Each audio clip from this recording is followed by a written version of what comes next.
Let's talk about Frog Game. The last time I made an update video for this game was September 6th of 2022. So it's been over a year since I've basically shown anything publicly on the internet to this game. Instead of churning out a bunch of small videos on like, oh, here I did this, I did this, I did this, I figured I would just make one huge update video and show you most of what is new in the game.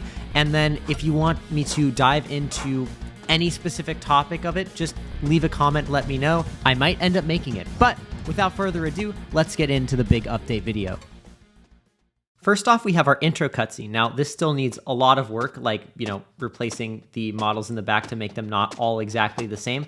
But it sort of explains, who you are in this game, what your goal is. James Frog Knight. I don't like that name. I'm gonna call you Jim. After that, you are greeted with the tutorial. In the finished version, this is going to teach you how to attack, how to do your special attack, how to roll, how to block, how to parry, maybe?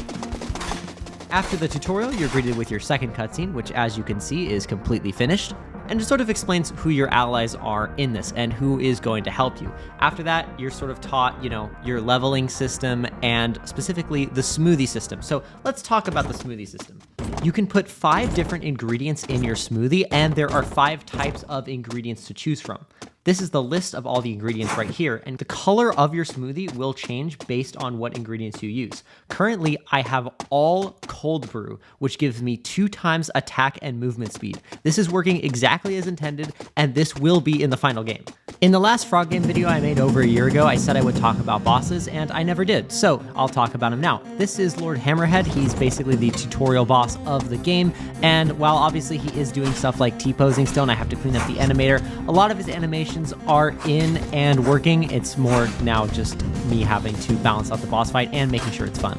This game is also going to have a few mini games, including this bowling one, which is in its very early stages, as you can see from the ball randomly jumping for some reason. And there will also be a rhythm game as well as probably some other stuff. The next main boss in the game is Lord Penguin. The whole gimmick of this is that you are on a block of ice, but I want to assure you that you, the player, does not have any ice physics applied, so it just be like you're walking on normal ground. However, you can get pushed off, which is really funny. Also, there is an ice beam where you will be frozen for 5 seconds if you don't dodge it. I really like this move.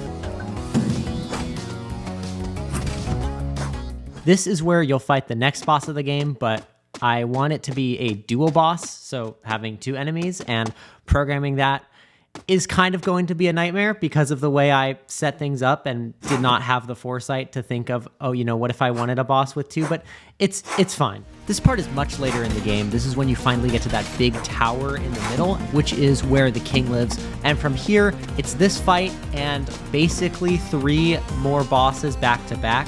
The first one is the former King Hammerhead, which you obviously saw at the beginning of the video, but basically the lore is like, oh, he was the king before the king. There's a lot of lore in this game that I won't spoil too much of. There is one more boss that is before the final boss that I'm not going to show because, and this is true, I am too lazy to make a transparent PNG because the character is normally wearing a shirt, but they take the shirt off for the fight because it's like cool and epic. And I have a PNG I use for shirt details so I can make any sort of pattern shirt I want, but if it's no image put, it's all white. So if you see the bowling ball bowling shirt here, imagine that, but it's just a white square. It does not look good. Anyway, instead of making a transparent PNG, which would have literally taken me 10 seconds, I sat here recording a voiceover for like 10 minutes, but it's fine. This is the final boss of the game, and spoiler alert, this is phase 1 of 2. Phase 2 I haven't even started working on yet. And this is basically what I've been working on for the past over a year. Moving forward, I will try to post more frequently than a year, but until then, I will see you next time.